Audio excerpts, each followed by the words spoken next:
আসসালামু আলাইকুম দর্শক, আবারও হাজির হয়ে গেলাম দারুণ স্বাদের একটা ফিশ বারবিকিউ রেসিপি নিয়ে। এটা এত মজার যে আপনি একবার কাউকে খাওয়ালে সে আবার আপনার কাছে খেতে চাইবে। অনেকেই হয়তো তেলাপিয়া মাছ পছন্দ করেন না, কিন্তু তেলাপিয়া মাছ দিয়ে এরকম যদি একটা রেসিপি আপনি করে খান তাহলে আপনি তেলাপিয়া মাছের ফ্যান হয়ে যাবেন। তো চলুন আমরা রেসিপিটা দেখে আসি। তো এই ফিশ বারবিকিউ করার জন্য আমি বড় সাইজে দুটো তেলাপিয়া মাছ নিয়ে নিয়েছি এবং এই তেলাপিয়া মাছটাকে আমি সুন্দর করে কেটে ধুয়ে নিয়ে নিয়েছি। এখন আমি এই মাছটাকে একটু কেচে নেব। আমি এটাকে ছুরির সাহায্যে দেখতে পাচ্ছেন এটাকে একটু ডিপ করে কাটবেন, যাতে এমনভাবে কাটতে হবে যে কাটা যেন কেটে না যায়, কিন্তু কাটার কাছাকাছি আমার কাটা চলে যায়। এই মাছটা যত ডিপ কাটা হবে মশলাটা তত ভালো মাছের মধ্যে ঢুকবে এবং মাছটা খেতেও তত টেস্টি হবে। তো আমি এভাবে মাছটাকে সুন্দর করে কেটে নিয়েছি, দেখতে পাচ্ছেন অনেকগুলো কাট দিয়েছি ডিপ করে। এভাবে আমি দুটো মাছকেই আমি সুন্দর করে কেটে নিয়েছি। এখন এই মাছটাকে আমি ম্যারিনেট করব। আমি প্রথমে কিছুটা লবণ দিয়ে দিচ্ছি, পরিমাণ মতো লবণ দিলাম, দিয়ে এবার এই মাছের উপরে দিয়ে দিব লেবুর রস। এই লেবুর রস আপনি যখন মাছের সাথে দিবেন তখন এই মাছের যে মধ্যে যে আষ্টে গন্ধ, সেই গন্ধটা চলে যাবে।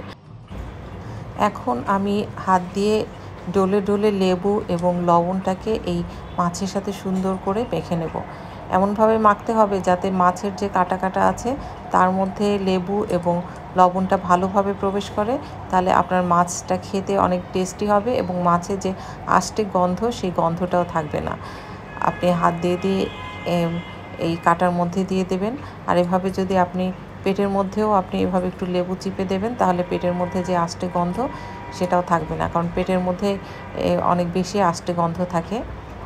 আমি এইভাবে আঙুল দিয়ে দিয়ে পেটটাকে খুব ভালো করে লেবু এবং লবণটাকে মাখিয়ে নিলাম। মাথার মধ্যেও আমি এভাবে মাখিয়ে নিয়েছি। এখন আমি একটা স্পেশাল মশলা তৈরি করব। এটার জন্য আমার এখানে লাগছে 2 টেবিল চামচ টক দই দিয়ে দিলাম আমি, আর এখানে দিয়ে দিব 1 টেবিল চামচ আদা এবং রসুনের পেস্ট। এখন আমি চা চামচের মেপে এখানে দিয়ে দিলাম ধনিয়ার গুঁড়া, ভাজা জিরার গুঁড়া, বারবিকিউ মশলা, আর এখানে শুকনো মরিচের গুঁড়া, আর দিয়ে দেব সামান্য হলুদ। আর এটা সুন্দর একটা কালার আসার জন্য আমি আরও ইউজ করলাম কাশ্মীরি মরিচের গুঁড়া। এটা ঝাল হবে না, কিন্তু সুন্দর একটা কালার আসবে। আর আমি এটার সাথে দিয়ে দিলাম 1/4 কাপ সরিষার তেল। এই সমস্ত উপকরণগুলো একসাথে দিয়ে আমি এটাকে সুন্দর করে মেখে নিচ্ছি। খুব ভালো করে মেখে নেব। এটা মাখা হয়ে গেলে আমি যে মাছটাকে ম্যারিনেট করে রেখেছিলাম লবণ আর লেবু দিয়ে, এখন এই মাছের উপরে আমি ওই মশলাটা দিয়ে দেব। এখন আমাকে এই মাছটাকে সুন্দর করে এই মশলা দিয়ে মেখে নিতে হবে, খুব ভালো করে মাখতে হবে, কারণ এই ম্যারিনেটটা যত ভালো হবে এই মাছের টেস্টটা তত বেশি ভালো হবে। তো আমি এটাকে খুব ভালো করে মেখে নিচ্ছি। মাছটাকে এক পাশে হয়ে গেলে এটা মাছটাকে উল্টে আর এক পাশে এটাকে আবার মশলাটা দিয়ে আমি এটাকে লাগিয়ে নিচ্ছি।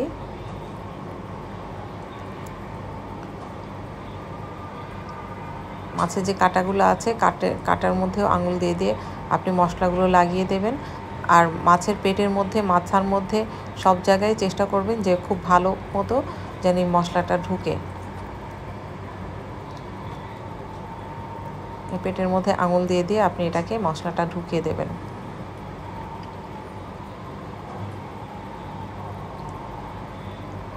তো এইভাবে আমি দুটো মাছকেই সুন্দর করে ম্যারিনেট করে নিয়েছি এবং এভাবে ম্যারিনেট করার পরে আমি আবার এটাকে 10-15 মিনিটের জন্য রেস্টে রাখবো, কারণ এটা 10 মিনিট পর্যন্ত রেস্টে রাখলে এটার মশলাটা এর মধ্যে ভালো মতো ঢুকবে এবং এটা আরও টেস্টি হবে। তো ফিরে এলাম 10 মিনিট পর। এখন যেটা করতে হবে, আমার কাছে কিছু পুদিনা পাতা ছিল, আপনার কাছে যদি ধনিয়া পাতা থাকে তাহলেও হবে। এটা পেটের মধ্যে মাছের ঢুকিয়ে দিলাম। আর আমি যে লেবুর খোসাটা রেখেছিলাম সেই খোসাটাও মাছের পেটের মধ্যে দিয়ে দিলাম। তাহলে যেটা হবে মাছের পেটের মধ্যে একটা সুন্দর ফ্লেভার আসবে, কারণ মাছের পেটে সাধারণত একটু আষ্টে গন্ধ থাকে। তো এইভাবে যদি দিয়ে দেন তাহলে সেই গন্ধটা আর থাকবে না, সুন্দর একটা ফ্লেভার আসবে। তো আমি দুটো মাছের পেটের মধ্যেই এভাবে পুদিনা পাতা এবং লেবুর খোসাটা দিয়ে দিলাম। দিয়ে এবার আমি এটাকে একটা আমি ওভেনে বেক করব আর একটা করব চুলায় আমি তেলের মধ্যে ভাজবো। তো এখন আমি সামান্য পরিমাণে একটু তেল দিয়ে দিলাম একটা প্যানের মধ্যে। এবার মাছটাকে দিয়ে হালকা আঁচে এটাকে ভাজতে হবে। আমি এটাকে দিয়ে দিয়েছি, দিয়ে একটু তেলটা আমি চারিদিকে ছড়িয়ে দেওয়ার চেষ্টা করছি। এভাবে দিয়ে যখন এক পাশ হয়ে যাবে তখন আপনি এটাকে আলতো করে ধরে আর এক পাশে উল্টে দেবেন। খুব সাবধানে উল্টাবেন, কারণ মাছটা সিদ্ধ হয়ে গেলে তখন এটা অনেক নরম হয়ে যায়, ভেঙে যাওয়ার সম্ভাবনা থাকে। তো মাছটা উল্টে নিয়ে অপর পাশে একটু তেল ব্রাশ করে দিতে পারেন, অথবা যে মশলাটা যদি থাকে সেই মশলাটাও ব্রাশ করে দিতে পারেন, তাহলে মাছটা একটু জুসি হবে। এভাবে আমি কয়েকবার উল্টে পাল্টে মাছটাকে সুন্দর করে ভেজে নিচ্ছি। এরকম ভাজতে ভাজতে মাছের দুই পাশে যখন সুন্দর একটা পোড়া পোড়া কালার আসবে, সেই সময় বুঝবেন যে মাছটা হয়ে গেছে। তো আমার মাছের সুন্দর একটা কালার এসেছে, পোড়া পোড়া ভাব এসেছে। এখন আমি এটাকে নামিয়ে ফেলব। তো আপনারা যারা তেলাপিয়া মাছ পছন্দ করেন না, এভাবে আপনারা তেলাপিয়া মাছে বারবিকিউ করে খেতে পারেন। এভাবে অন্য মাছও, যে কোনো মাছই আপনি বারবিকিউ করে খেতে পারেন, খুবই টেস্টি। একবার খেলে দেখবেন যে আবারও খেতে ইচ্ছে করছে। তো সুপ্রিয় দর্শক, আমার ভিডিওটা আজ কেমন লাগলো? তো আমার ভিডিওটা ভালো লাগলে অবশ্যই আমার চ্যানেলটি সাবস্ক্রাইব করে পাশেই থাকার অনুরোধ রইল। আবারও দেখা হবে নতুন কোনো ভিডিওতে। সেই পর্যন্ত আপনারা সবাই ভালো থাকেন, সুস্থ থাকেন। আল্লাহ হাফেজ।